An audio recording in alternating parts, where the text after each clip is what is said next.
কোরবানির ঈদের কলিজা ফ্রিজের মধ্যে ছিল, তো সেটাই ভাবলাম যে আজকে ভুনা করে দেই। ইলমার বাবার যেহেতু চাকরি থেকে ছুটি শেষ, চলে যাবে, তো আমার বড় মেয়ে আবার কলিজাটা আর ভুড়ি পছন্দ করে না, ইলমা আবার কলিজা ভুনাটা পছন্দ করে। তো ওর বাবা চলে যাচ্ছে, তো সেই জন্য ভাবলাম যে কলিজাটা ভুনা করে দেই, ইলমা আর ওর বাবা খাবে।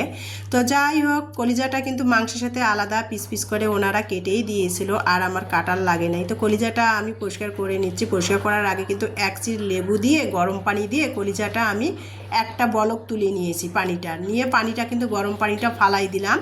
আর অনেকগুলো দেখতে পেয়েছেন কালো কালো ময়লা বের হয়েছে, আর ওইটা কিন্তু অনেক ক্ষতি করে আর গন্ধ হয়। তো গরম পানি করে লেবুর রস দিয়ে কলিজাটা আমি ভালো করে বলক তুলে পানিটা ময়লাটা পরিষ্কার করে নিয়ে 2-3টা ধোয়া দিয়ে তারপরে কিন্তু এই যে ঠান্ডা করে নিলাম কলিজাটা। নিয়ে কলিজার মধ্যে না সাদা যে একটা পর্দা টাইপের একটা প্লাস্টিকের মতো থাকে, এই যে টেনে টেনে তুলে ফেলতেছি আমি। আর এইটা কিন্তু খাওয়া কিন্তু খুবই ক্ষতিকর। ওটা এই যে কালো কালো যে আর কি ময়লাটা থাকে, আর এই যে সাদা একটা পর্দার মতো প্লাস্টিকের মতো থাকে, সেটা সহ কলিজা খাইলে কিন্তু খুবই ক্ষতি করে। তো যাই হোক, সেটা পরিষ্কার করে নিয়ে আবারও কিন্তু আমি কলিজাটা ভালো করে পরিষ্কার করে ধুয়ে নিয়ে এখন আমি রান্না করব।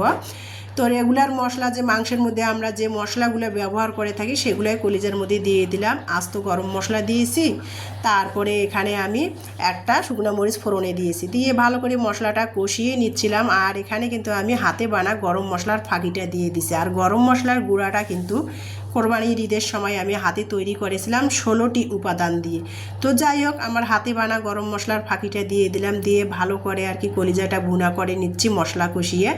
আর কলিজাটার মধ্যে না একটা বড় সাইজের আলু ঠুমা করে দিয়েছি। আমার ইলমা আবার যে কোনো তরকারিতে আলু খোঁজে।